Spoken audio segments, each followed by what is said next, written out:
ભાગ્યવાદી ભારતના લોકોને આળસુ અને અજ્ઞાની બનાવી દે છે. જ્યોતિષ જ્ઞાન સાચું છે, તે ઋષિમુનિઓની સારી ભેટ છે, છતાં કોઈ પણ જ્યોતિષ કોઈના જન્મ પત્રિકાના સુખ કે દુઃખને ફેરફાર કરી શકતા જ નથી. તે પૂર્વના કર્મ પ્રમાણે ગ્રહોથી સુખ દુઃખ જીવોને ભોગવવું જ પડે છે. પરંતુ જો મનુષ્ય પોતે પોતાના આત્માજ્ઞાન વડે તે પરમાત્માના જ્ઞાનથી સત્યક્રમથી ભાગ્ય રેખા અને જન્મરેખા ફેરવી જરૂર શકે છે.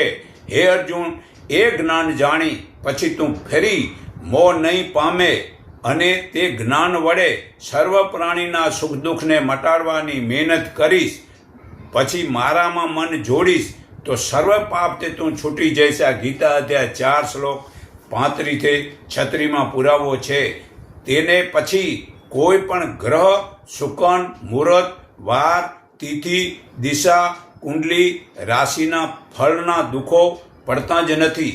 છતાં છોકરા છોકરીના ગુણ કર્મ અને સ્વભાવને જોઈ સંબંધ જોડો તો તે લગ્ન ચોક્કસ સફળ થશે જ.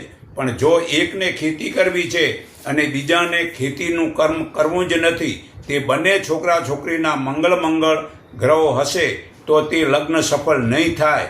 તે જ્યોતિષના હાથમાં નથી. અને જો તે પંડિતના હાથમાં હોય તો પહેલાં ઉનાળામાં સૂર્યની ગરમીને ઓછી કરી બતાવે કે ચંદ્રગ્રહણને શાંત કરી દે, જે સમુદ્રમાં ભરતીની ઓટને આવે, જે વાહનને આવવા જવાનું દુઃખ મટાડી દો, ભૂકંપ રોકી દો, હવાનું તોફાન રોકી દો, જે પોતાના ઘરમાં મનુષ્ય મૃત્યુને રોકી દો વગેરે દુઃખ તે પંડિતો મટાડતા નથી.